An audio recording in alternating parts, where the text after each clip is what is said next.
بسم اللہ الرحمن الرحیم۔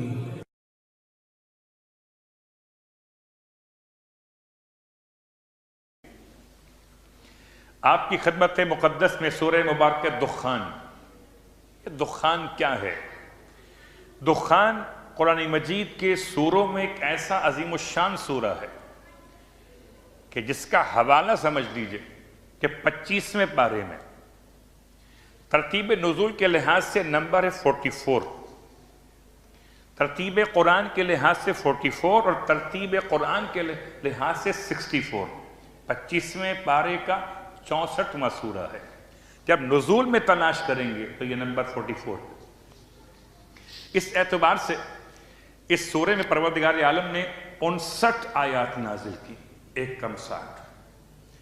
ویسے اس سورے کی تلاوت سوائے شب قدر کے بہت کم کی جاتی ہے۔ شب قدر میں 3 سورے خاص پڑھے جاتے ہیں، ایک 29واں سورہ سورہ عنکبوت، ایک 30واں سورہ سورہ روم، اور ایک یہ سورہ نمبر 44 سورہ دخان۔ دخان کا لفظی ترجمہ ہے کہ خدا نے اس سورے میں اس کی ایک آیت نمبر 10 میں لفظ دخان کو استعمال کیا کہ ڈرو اس دن سے، یوم تأتی السماء بدخان مبین، جب آسمان اس طریقے سے ہو کر رہ جائیں گے جیسے کوئی دھواں بن کر رہ جاتا۔ تو یہ اصلاً قیامت کا حوالہ ہے، اور قیامت کے حوالے کے ساتھ ساتھ سرکار ختم یہ مرتبہ صلی اللہ علیہ وسلم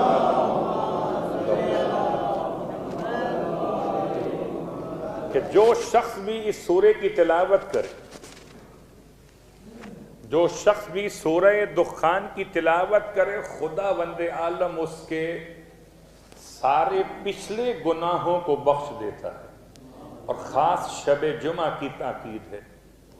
تو شب قدر تو بہت دور ہے، آج شب جمعہ ہے، اور شب جمعہ شب قدر ہو سکتی ہے اگر فاطمہ سمجھ میں آ جائے،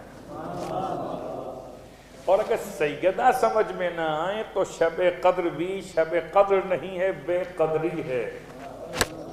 اور اگر سیدہ سمجھ میں آ رہی ہیں تو ہر رات شب قدر ہے کہ انسان تمام برکتیں، تمام فیوز سیدہ فاطمہ الزہرا صلوات اللہ علیہا کے نام سے۔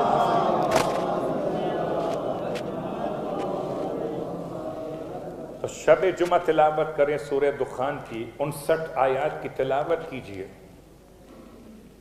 تاکہ پروردگار عالم انسان کے سارے پچھلے گناہوں کو بخش دے۔ یہ تو بات تھی شب جمعہ کی تلاوت کے اعتبار سے۔ البتہ اگر اس کو لکھ کر انسان گلے میں ڈال لے تو شیطان کے مکر سے محفوظ ہے۔ اور اگر اس سورے کو انسان لکھ کر اور اس سے دھو کے پی لے، کبھی کبھی ہم کہتے ہیں نا کہ مولانا کس کو یاد رہتی ہے، اتنی لمبی سورہ ہے، ایسا کریں کہ گھول کے پلا دیں۔ تو اگر واقعاً اس سورے کو لکھنے کے بعد گھول کے پلا دیا جائے تو انسان کے لیے سب سے بڑا مسئلہ وہ خاص طور سے آدھے سر کا درد، اسے میگرین کہتے ہیں یا مائگرین کہتے ہیں، تو وہ ختم ہو جاتا۔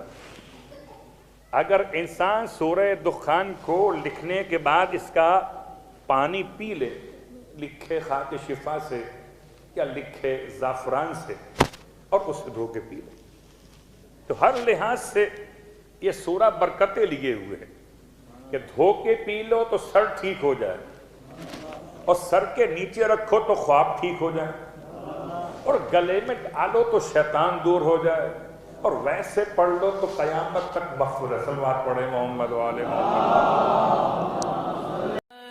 کرے مہدی سے ملا دے